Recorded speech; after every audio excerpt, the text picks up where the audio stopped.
Now to the new numbers out about the financial security of most Americans. And we're not just talking about me personally. It's everyone. It's not good news for us. RT correspondent John Huddy has more on this story and what it means for all of us in our household budgets. John, thank you so much for joining on this. I know this is a conversation no man wants to have, or woman for that, when we're talking about budgets and money. But how bad are the numbers? Well, it's not good, for most Americans, Scotty. It really is. And it reminds me of that Capital One, that catchy slogan, what's in your wallet? Well, apparently not much for most people, according to these various financial stats that have just been released. And we compiled some of the recent surveys and reports and found that most people are in debt and not saving nearly enough money to cover necessary expenses and more so to cover emergencies. The Financial Services Organization, let me kind of break it all down for you. The Financial Services Organization, Primerica, released a recent survey of 1,000 middle-income Americans with a total household income of $106,000. And what it showed was that only 1 in 10 followed the 5 financial preparedness basics that are outlined by Primerica and other organizations, and they are: make more per month than minimum credit card payments that are due monthly, have $50,000 or more in life insurance coverage, save money monthly, invest money in accounts outside of savings accounts, and have enough savings to cover 3 months of expenses if the primary breadwinner, so to speak, the main person making the money in the household, loses his or her job. And basically every financial organization has different tips, but these are kind of the baselines. Also, I've heard financial planners say, it's good to invest in a 401k plan or IRA account,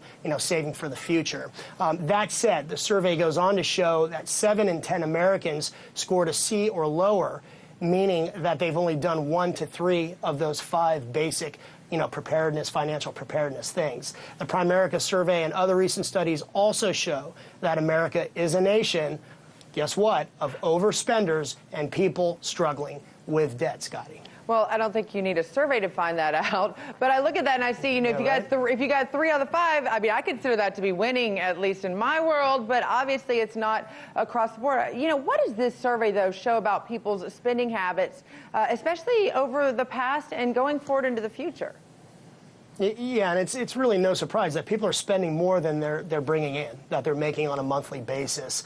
According to the credit agency TransUnion, the average credit card balance is close to $6,000, $5,736, and that's up more than 7% in the last 3 years. Also, that 37 million credit card accounts are in serious delinquency, and that's very important, and that's bad news because it affects a person's credit score. When they have serious delinquencies on their credit, the credit rating goes down, and the cost of things like car payments, that kind of thing, could go up. Further, another recent survey by Bankrate shows only 4 in 10 Americans have enough in their savings to pay for an unexpected expense of $1,000 or more if an emergency comes up, and only 44% of U.S. households have more money in an emergency savings fund than what they have in credit card debt.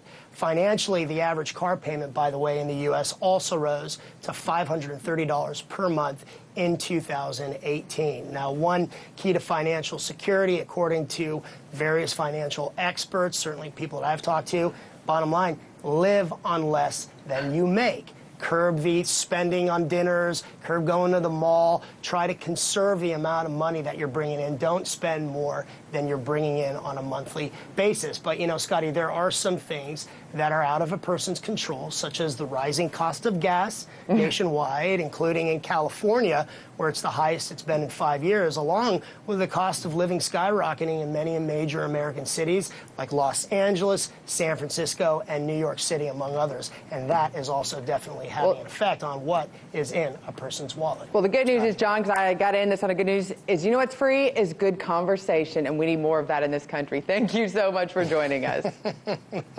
You're welcome. Thank you. Hey YouTube, thanks for checking out our channel. We hope you enjoyed the video. We have tons of content for you just like this. For more of RT America's one-of-a-kind news and analysis, be sure to subscribe and never stop questioning more.